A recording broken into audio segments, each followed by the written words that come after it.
Okay, this is the next in the series of videos on digitizing or editing in ArcMap using a heads-up approach. And what we have here is a ortho image of the quad, and what we're going to be doing today is looking at how to create contiguous polygons. So in other words, in the last video what we were doing is looking at the buildings and how to digitize discrete features that exist in isolation. And one of the things at the end I was the tool was acting up a little bit was the trace tool, and I want to kind of give you an alternative approach to that I think is a much more appropriate one. What I want to do is create the polygons. Imagine that I wanted to create the grassed areas and treat them as contiguous polygons. And so again, what we're going to do, I have my quad buildings here. I'm going to select those, and we're going to again, I've already started, so I'm going to stop this. We'll go through the whole process. Quad buildings, what I'm interested in. Editor, I'm going to start editing. I select the quads, and I'm going to begin with the polygon option, and I'm going to select this polygon here, which will be in general this kind of triangle of grass right here.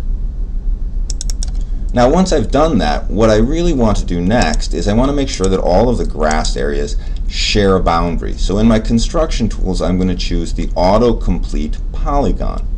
Click on that tool, and you'll notice that as I move close to the edge or a vertex of the initial polygon, I get a square. I'm going to click there, and I'm going to stretch this up.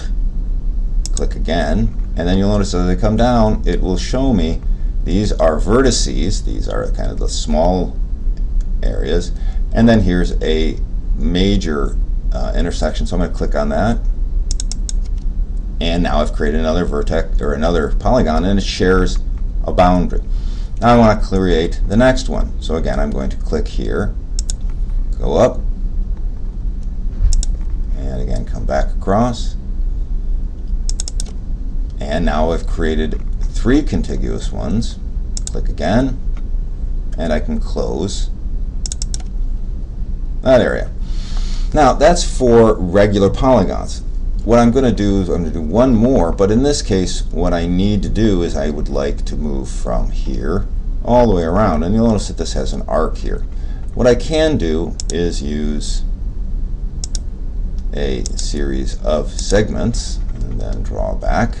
And you'll notice that I got not a bad bend there, but it's not quite what I want. Now there's also what's known as streaming digitizing, which on your keypad is the F8 option.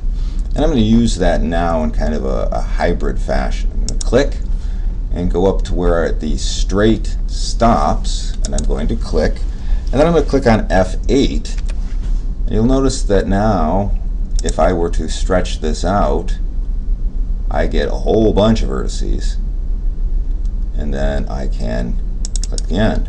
Now what that did is it created this somewhat irregular, and later on we'll see how to smooth these features out. But in this way, by using the Autocomplete Polygon, I've created contiguous polygons. Now I could also do this freehand. Let's say this was an irregular area right through here, and in doing the Autocomplete freehand, I'm going to click on that option, and I'm going to go into an area, and then as I come out of the area, you'll notice that I started inside the polygon, and I'm going to also end inside the polygon that I wanted to share its boundary. I'll double click. You'll notice that I have a freehand outside, but then a shared boundary here. Now the reason I didn't do that up here is that I wanted this set part of it to be straight. So again, the F8 option allows you to do that. So again, in this sense, we've now created a series of polygons that share boundaries. And we can think about this in terms of parcels or soil types, where they should abut and have no slivers between them. Okay, in the next video we'll be talking a little bit about line editing.